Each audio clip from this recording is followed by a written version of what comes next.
DM madam सड़क किनारे पानी पूरी खा रही थी। पुलिस वाले ने जड़ दिया थप्पड़। फिर मैडम ने जो किया।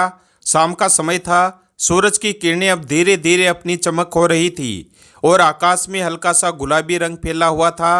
पुणे की सड़कों पर चहल पहल थी और बाजार में रौनक बढ़ रही थी। ठेले खोमचे वालों की पुकार ग्राहकों को लुभाने में जुटी थी।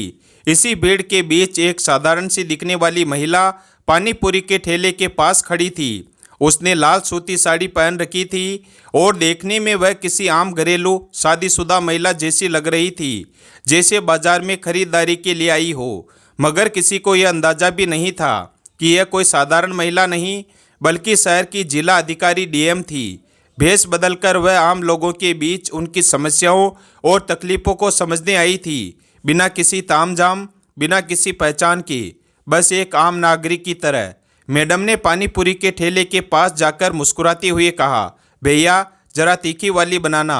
ठेले वाले ने उत्साह से जवाब दिया, हाँ मैडम, बहुत मज़ेदार बनाऊंगा। वह तुरंत कुरकुरी पूरी में मसालेदार पानी भरकर उन्हें देने लगा। मैडम ने पहला ही कोर लिया और उनके चेहरे पर हल्की सी मुस्कान आ गई। पानी पूरी सच में लाजवाब थी। उन्होंने इशारे से और खिलाने को कहा तो ठेले वाला खुशी खुशी अपनी कला दिखाने में जुट गया। लेकिन मैडम सिर्फ स्वाद का आनंद नहीं ले रही थी, वह उसकी मेहनत, व्यवहार और कुशलता को भी परख रही थी। तभी माहौल में अचानक तनाव घुल गया। 4 पुलिस वाले बाइक पर आए। उनकी वर्दियों पर धूल जमी थी और उनके हाव भाव में अजीब सा रौब था, जैसे किसी बाहुबली के आदमी हो। उनमें से एक ने ठेले वाले को घूरते हुए कड़क आवाज में कहा, अबे तेरा ठेला यहाँ कैसे लगा? कितनी बार कहा है कि सड़क किनारे अतिक्रमण मत किया करो, लेकिन तुम्हारी हिम्मत तो देखो। पानी पूरी वाले का चेहरा उतर गया। उसने घबराकर हाथ जोड़ लिए और विनम्र स्वर में बोला, साहब हम गरीब आदमी हैं, यही करके परिवार पालते हैं। लेकिन पुलिस वालों के चेहरे पर कोई पछतावा नहीं था। उनमें से एक ने ठेले पर जोरदार लात मारी। ठेला हिल गया। सारी पानी पूरी जमीन पर बिखर गई। मसालेदार पानी सड़क पर फैल गया और कुरकुरी पूरियां जो अभी तक लोगों के स्वाद का हिस्सा बनने वाली थी, अब गंदगी में लथपथ पड़ी थी। बाजार की भीड़ सहमी हुई खड़ी थी, लेकिन किसी में कुछ कहने की हिम्मत नहीं थी। लोगों की आंखों में डर साफ झलक रहा था। मैडम के अंदर गुस्से की लहर दौड़ गई। उन्होंने एक कदम आगे बढ़ाया और सख्त आवाज में कहा, यह क्या तरीका है? किसी गरीब की रोजी रोटी ऐसे उजाड़ दी? पुलिस वाला उनकी तरफ मुड़ा और ऊपर से नीचे तक घूरते हुए बोला, ओहो देखो समाज की नई नेता आ गई। अरे मैडम तुम अपने घर जाओ, यह हमारा मामला है। मैडम ने गहरी सांस ली। उनकी आंखों में तेज था और स्वर में दर्द था। गरीबों पर अत्याचार करना कौन सा कानून है? पुलिस वाले को यह जवाब नागवार गुजरा। उसका चेहरा गुस्से से तमतमा गया। अगले ही पल बिना किसी चेतावनी के उसने जोश में आकर मैडम के गाल पर जोरदार तमाचा मार दिया। चारों ओर सन्नाटा छा गया। किसी को समझ में नहीं आया कि एक पल में क्या हो गया। तमाचा इतनी जोर से पड़ा था कि उनके चेहरे पर लाल निशान उभर आया। भीड़ अवाक थी। लोगों की आंखों में अविश्वास था। कोई यकीन नहीं कर पा रहा था कि पुलिस ने खुलेआम एक महिला पर हाथ उठा दिया। लेकिन पुलिस वालों को इससे कोई फर्क नहीं पड़ा। उनमें से एक ने मैडम की कलाई पकड़ ली और धक्के देते हुए बोला, बड़ी आई कानून सिखाने, चल थाने चल। मैडम को अब एहसास हुआ कि स्थिति हाथ से निकल रही है। उन्हें लगा कि अब अपनी असली पहचान बता देनी चाहिए, लेकिन अगले ही पल उन्होंने खुद को रोका।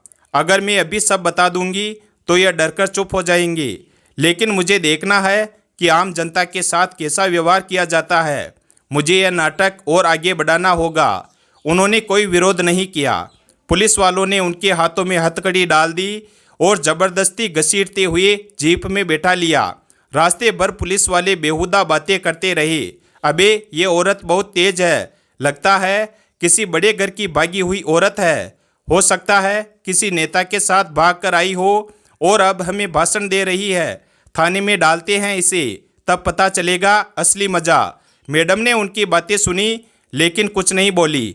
उनके भीतर एक तूफान उठ रहा था, लेकिन चेहरे पर वही ठहराव था। थाने पहुंचते ही पुलिस वालों ने उन्हें लॉकअप में डाल दिया। लॉकअप के भीतर घुटन भरा माहौल था। बदबू और गंदगी से भरा वह कमरा किसी यातना गृह से कम नहीं लग रहा था। कोनों में गंदगी जमा थी, दीवारों पर पान की पीक के निशान थे और पेशाब की तीखी बदबू हवा में घुली हुई थी। वहां पहले से ही कुछ और महिलाएं कैद थी जिनकी आंखों में डर और बेबसी झलक रही थी। उनमें से एक ने धीमे स्वर में पूछा, बहन तुझे क्यों पकड़ा? मैडम ने गहरी सांस लेते हुए हल्की मुस्कान के साथ जवाब दिया, मैंने गरीब की मदद करने की गलती कर दी। दूसरी औरत ने एक लंबी आह भरी और कहा, हम गरीबों के लिए इस देश में कोई जगह नहीं है। पुलिस वाले हमें इंसान नहीं समझते। देख लेना, अगर तेरे पास पैसे नहीं है या कोई बड़ा आदमी तेरे जानने वाला नहीं है तो ये तुझे बहुत सताएंगे। मैडम ने चुपचाप उसकी बात सुनी। अब उन्हें समझ में आ रहा था कि पुलिस की मनमानी कितनी खतरनाक हो सकती है और आम नागरिकों को किस हद तक प्रताड़ित किया जाता है। कुछ देर बाद एक इंस्पेक्टर अंदर आया। उसने मैडम को घूरते हुए कहा, बड़ी आई समाज सुधारक, चल इस कागज पर साइन कर कि तूने सरकारी काम में बाधा डाली है, नहीं तो रात भर यहीं सड़ती रह। मैडम ने उसकी आंखों में देखा और सख्त लहजे में कहा, मैंने कोई गलती नहीं की तो मैं साइन क्यों करूं?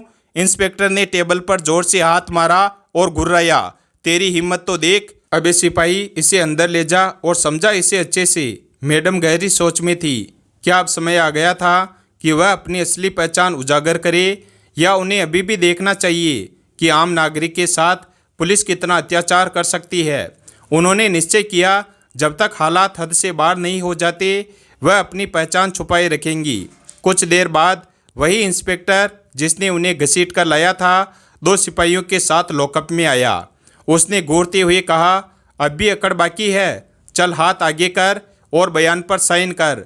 मैडम ने शांत स्वर में जवाब दिया, मैंने कोई गलती नहीं की, मैं साइन नहीं करूंगी। इंस्पेक्टर का चेहरा गुस्से से तमतमा गया। उसने सिपाही को इशारा किया जिसने तुरंत मैडम के बालों को जोर से खींच लिया, जिससे उनका सिर पीछे झुक गया। अब जबरदस्ती साइन करवाओ इससे, बहुत नेतागिरी आ रही है, इंस्पेक्टर चिल्लाया। मैडम ने दर्द सहते हुए कहा, यह गलत है, यह अन्याय है। सिपाही ठहाका लगाकर बोला, बड़ी आई न्याय की देवी, यहाँ हमारा कानून चलता है। उन्होंने ज़बरदस्ती उनकी उंगलियों से कागज पर निशान लगवाने की कोशिश की, लेकिन मैडम ने पूरी ताकत से हाथ पीछे खींच लिया। नहीं, उनकी आवाज़ गूंज उठी। इंस्पेक्टर का गुस्सा और बढ़ गया। उसने आदेश दिया, इसकी अकड़ निकालो, समझाओ इसे अच्छे से। 2 सिपाही उन्हें घसीटते हुए एक कमरे में ले गए और धक्का देकर जमीन पर गिरा दिया। अब बात मान जाएगी या और तरीका अपनाना पड़ेगा? एक सिपाही घुर्राया। मैडम ने उसकी आंखों में सीधे देखा। उनका खून खौल रहा था, लेकिन वह अब भी संयम बनाए रखना चाहती थी। फिर एक सिपाही ने पास रखी लकड़ी की छड़ी उठाई और गुस्से से बोला, अब देख तू कितनी समाज सेवा करती है। तभी बाहर से तेज कदमों की आहट आई। दरवाज़ा जोर से खुला और एक वरिष्ठ पुलिस अधिकारी अंदर आया।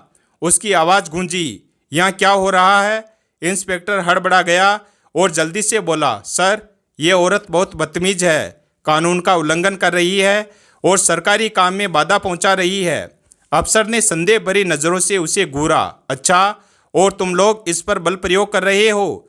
इंस्पेक्टर घबरा गया, लेकिन खुद को संभालते हुए बोला, सर यह बहुत चालाक है, इसे सबक सिखाना जरूरी है।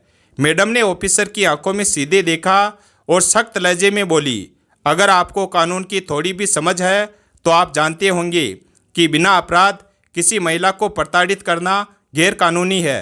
अफसर कुछ देर चुप रहा, फिर इंस्पेक्टर से पूछा, बिना सबूत के इसे क्यों बंद किया? इंस्पेक्टर झिझकते हुए बोला, सर इसे सड़क पर झगड़ा करते पकड़ा था, यह लोगों को भड़का रही थी। अफसर ने गहरी सांस ली और डीएम मैडम की तरफ देखा, इसे कुछ घंटे बाद छोड़ देना। इंस्पेक्टर नाखुश था, लेकिन आदेश मानना पड़ा। मैडम को वापस लॉकअप में डाल दिया गया। पुलिस अब उन्हें और तंग करने पर उतारू थी। उन्हें एक बदबूदार कंबल दिया गया और खाने में बचा खुचा बासी खाना परोसा गया, लेकिन वह सब कुछ सह रही थी क्योंकि वह जानना चाहती थी कि आम जनता को किस तरह का अन्याय सहना पड़ता है। अगली सुबह इंस्पेक्टर फिर आया और गुस्से से बोला, आज तेरी किस्मत अच्छी है, तेरी जमानत हो गई। मैडम ने आश्चर्य से पूछा, मेरी जमानत? हाँ, तेरे जैसे लोगों को बचाने के लिए कोई ना कोई मूर्ख आ ही जाता है। इंस्पेक्टर हंसते हुए बोला। बाहर आकर उन्होंने देखा कि एक पत्रकार खड़ा था जिसने उनके लिए आवाज़ उठाई थी, मैडम आप पर क्या आरोप लगाया गया? पत्रकार ने पूछा। मैडम ने हल्की मुस्कान के साथ जवाब दिया, कुछ नहीं, सिर्फ इंसानियत दिखाने की सज़ा मिली थी। अब वह सोच रही थी, क्या यह सही वक्त है अपनी असली पहचान बताने का। थोड़ी दूर पर कुछ गरीब लोग अपनी शिकायत दर्ज कराने आए थे, लेकिन पुलिस वालों ने उन्हें धमकाकर भगा दिया। एक बूढ़ी महिला रोते हुए गिड़गिड़ा रही थी, साहब, मेरे बेटे को बिना वजह पकड़ लिया गया है, मैं आपसे हाथ जोड़ती हूँ, मेरी सुन लीजिए। दरोगा ने उसकी तरफ देखा तक नहीं, उल्टा दहाड़ा, भाग यहाँ से वरना तुझे भी अंदर कर दूंगा। मैडम का खून खौल उठा, लेकिन उन्होंने खुद पर काबू रखा। उन्हें अपनी पहचान उजागर करने के लिए सही वक्त का इंतजार था। तभी एक पुलिस वाला उनकी ओर बढ़ा, जो पत्रकार के सवालों से बचने के लिए उन्हें जल्दी हटाना चाहता था। वह घुर्राया, चल भाग यहाँ से, जमानत मिल गई, अब तमाशा मत कर। मैडम ने गहरी सांस ली और धीमे स्वर में कहा, जमानत किसने दी, तेरे बाप ने? पुलिस वाला हंसा, नहीं, कोई और आया होगा, तुझे क्या फर्क पड़ता है? पत्रकार ने तुरंत सवाल किया। मैडम, आपको किस आधार पर गिरफ्तार किया गया? क्या पुलिस ने आपके साथ अनुचित व्यवहार किया? मैडम कुछ पल चुप रही, फिर मुस्कुराई। अब समय आ गया था। उन्होंने अपनी जेब से मोबाइल निकाला और एक नंबर डायल किया। फ़ोन की दूसरी तरफ से आवाज़ आई, जी मैडम, आदेश दीजिए। अब पुलिस वालों के चेहरे पर हवाइयाँ उड़ने लगी। इंस्पेक्टर चौकन्ना हो गया। उसने सिपाही से फुसफुसाते हुए पूछा, अबे ये औरत कौन है? सिपाही घबराया, सर, हमें लगा कोई आम गरीब होगी, लेकिन अब शक हुआ। मैडम ने फ़ोन पर सख्त लहजे में आदेश दिया, 5 मिनट में पूरी डीएम टीम के साथ पुलिस स्टेशन पहुंचो। इंस्पेक्टर के माथे पर पसीना छलक आया। चारों तरफ अफरा तफरी मच गई। कुछ ही देर में सायरन बजाती सरकारी गाड़ियां पुलिस स्टेशन के बाहर आकर रुकी। वरिष्ठ अधिकारी उतरे। उनके पीछे डीएम ऑफिस की पूरी टीम थी। मैडम ने दृढ़ता से कदम बढ़ाए और जोर से बोली, मैं इस जिले की जिला अधिकारी डीएम पूजा हूँ। इतना सुनते ही पुलिस वालों के होश उड़ गए। इंस्पेक्टर के पैर कांपने लगे, आंखें फटी की फटी रह गई और मुंह से एक शब्द भी नहीं निकला। जिन पुलिस वालों ने कल तक डीएम मैडम को थप्पड़ मारा था, वह पछता रहे थे। पत्रकार ने कैमरा ऑन कर दिया। जिले के डीएम के साथ पुलिस ने बदसलूकी की। क्या यह पुलिस का ही कानून चलता है?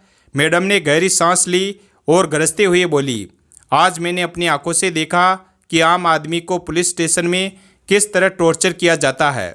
यहाँ गरीबों की कोई सुनवाई नहीं होती, महिलाओं के साथ बदसलूकी की जाती है और पुलिस खुद को भगवान समझने लगी है। लेकिन अब यह सब नहीं चलेगा। इंस्पेक्टर घुटनों के बल गिर पड़ा। मैडम, हमें माफ़ कर दीजिए, हमें नहीं पता था कि आप डीएम हैं। मैडम ने गुस्से से उसकी बात काटते हुए कहा, अगर मैं डीएम नहीं होती तो क्या तुम मुझे यूं ही पीटते? किसी गरीब महिला के साथ भी ऐसा ही करते? अब पुलिस वालों को उनके किए की सज़ा मिलनी तय थी। पूरे पुलिस स्टेशन में सन्नाटा छा गया। जो पुलिस वाले कल तक डीएम मैडम पर रौब झाड़ रहे थे, थप्पड़ मार रहे थे, गालियां दे रहे थे, वह अब घुटनों के बल गिर गए थे, हाथ जोड़कर गिड़गिड़ा रहे थे। इंस्पेक्टर के होठ कांप रहे थे, चेहरा सफ़ेद पड़ चुका था। वह बार बार कह रहा था, मैडम, हमें माफ़ कर दीजिए, हमसे गलती हो गई, हमें नहीं पता था कि आप डीएम हैं। लेकिन डीएम मैडम के चेहरे पर वही कठोरता थी। उन्होंने ठंडे स्वर में कहा, अगर मैं डीएम नहीं होती तो क्या तुम मुझे यूं ही पीटते, गालियां देते? क्या किसी आम महिला के साथ भी ऐसा ही होता? इंस्पेक्टर चुप था, लेकिन कुछ पुलिस वालों के चेहरों पर अब भी घमंड झलक रहा था। शायद उन्हें यकीन नहीं था कि वे इतनी बड़ी मुसीबत में फंस चुके हैं। तभी डीएम मैडम ने फ़ोन उठाकर आदेश दिया, सभी दोषी पुलिस वालों को निलंबित करो और इनके खिलाफ सख्त कार्रवाई शुरू करो। इस जिले में अब किसी नागरिक पर अत्याचार नहीं होगा। पुलिस वालों के पैरों तले जमीन खिसक गई। उन्हें समझ आ गया कि उनका करियर खत्म हो चुका है। पत्रकार लाइव रिपोर्टिंग कर रहे थे। पूरा मामला मीडिया में फैल चुका था। डीएम मैडम ने भीड़ की ओर देखा और सख्त आवाज़ में कहा, सुनो, आज मैंने अपनी आंखों से देखा है कि इस थाने में गरीबों और महिलाओं के साथ कैसा व्यवहार किया जाता है। यह पुलिस सेवा नहीं, गुंडागर्दी है। लेकिन अब अन्याय नहीं चलेगा। इतना सुनते ही कई पीड़ित लोग आगे आए और रोते हुए अपनी आप बीती सुनाने लगे। पुलिस वाले पैसे लेकर झूठे केस में फंसाते हैं, हमारी बहू बेटियों को परेशान किया जाता है, हम गरीबों की कोई सुनवाई नहीं होती। अब डीएम मैडम की आंखों में क्रोध झलक रहा था। उन्होंने अपने अधिकारियों को आदेश दिया, इन सभी की शिकायतें दर्ज करो। अब इस जिले में कानून सिर्फ वर्दी वालों के लिए नहीं बल्कि हर नागरिक के लिए होगा। फिर उन्होंने उच्च अधिकारियों को कॉल किया। मैं इस जिले की डीएम पूजा बोल रही हूँ। मैंने खुद पुलिस का अत्याचार झेला है। इस थाने की तत्काल जांच हो और दोषी पुलिस वालों को सख्त से सख्त सजा दी जाए। कुछ ही देर में जिले के वरिष्ठ अधिकारी पुलिस स्टेशन पहुंच चुके थे। उन्होंने डीएम मैडम के सामने सिर झुकाकर कहा, मैडम, जो कुछ हुआ वह शर्मनाक है।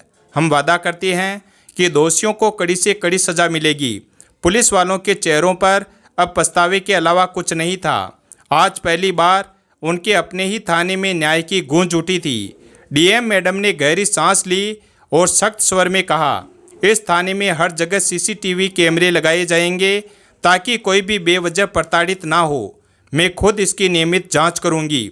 फिर उन्होंने कांपते इंस्पेक्टर की ओर देखा। तुमने अपनी वर्दी की इज्जत तार तार कर दी। अब ना सिर्फ नौकरी जाएगी बल्कि जेल भी जाना पड़ेगा। इंस्पेक्टर घुटनों के बल गिरकर गिड़गिड़ाने लगा, मैडम, माफ़ कर दीजिए। मेरी बीवी बच्चे भूखे मर जाएंगे। मेरी माँ बीमार है।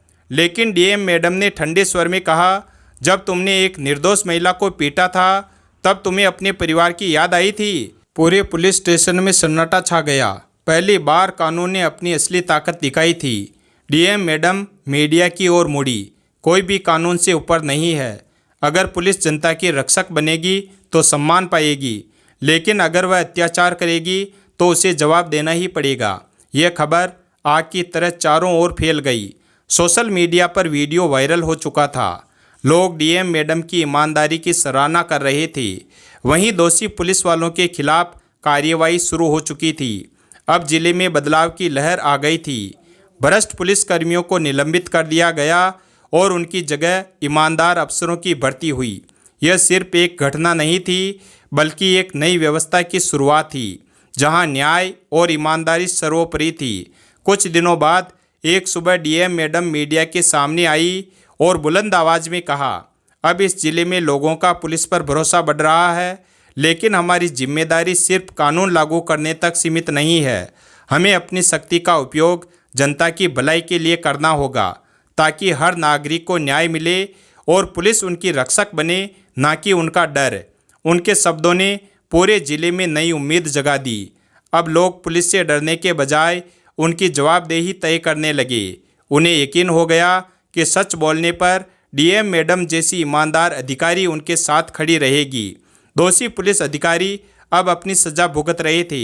उन्हें एहसास हो चुका था कि सत्ता के दुरुपयोग ने न सिर्फ उनके करियर को ख़त्म कर दिया बल्कि उनकी इज्जत भी मिट्टी में मिला दी। यह सिर्फ एक कार्यवाही नहीं बल्कि एक कड़ा संदेश था। जो भी अपनी ताकत का गलत इस्तेमाल करेगा उसे अंजाम भुगतना ही पड़ेगा। डीएम मैडम की निडरता ने न्याय और सच्चाई की नई मिसाल कायम की। उन्होंने साबित कर दिया कि अगर एक व्यक्ति अन्याय के खिलाफ खड़ा हो जाए तो पूरा सिस्टम बदल सकता है। इस घटना ने सभी को सिखाया कि कानून से ऊपर कोई नहीं, चाहे वह कितना भी बड़ा अधिकारी हो। सच्चा सम्मान उसी का है जो अपनी शक्ति का उपयोग सही तरीके से करता है। डीएम मैडम ने न सिर्फ एक भ्रष्ट अधिकारी को सजा दिलाई बल्कि हर गरीब और पीड़ित को उनका हक वापस दिलाने की पहल की। उन्होंने दिखा दिया कि बदलाव की शुरुआत हमें खुद करनी होगी, ना कि सिर्फ दूसरों से उम्मीद रखनी होगी। यह घटना हमें सिखाती है कि अपने कर्तव्य को निभाने में कभी डरना नहीं चाहिए। ईमानदारी और सच्चे प्रयासों से हर अन्याय के खिलाफ लड़ाई जीती जा सकती है। हमें अपने जीवन में सच्चाई, ईमानदारी और कर्तव्य के प्रति निष्ठा बनाए रखनी चाहिए, क्योंकि यही मूल्य हमें एक मजबूत और न्यायप्रिय समाज की ओर ले जाती हैं। यह कहानी हमें सिखाती है कि हर व्यक्ति में बदलाव लाने की ताकत होती है। अगर हम अन्याय के खिलाफ खड़े हो जाएं और सच का साथ दें तो न्याय की जीत निश्चित है। एक सही कदम समाज को नई दिशा दे सकता है। ज़रूरी है कि हम किसी भी सेक्टर में हो, अन्याय के खिलाफ आवाज़ उठाएं और ईमानदारी से अपने कर्तव्य का पालन करें। वीडियो अगर पसंद आया हो तो वीडियो को लाइक करें और हमारे चैनल शिव भक्त को सब्सक्राइब करें और अपने दोस्तों के साथ शेयर करें और कमेंट करके बताएं वीडियो कैसा लगा। धन्यवाद।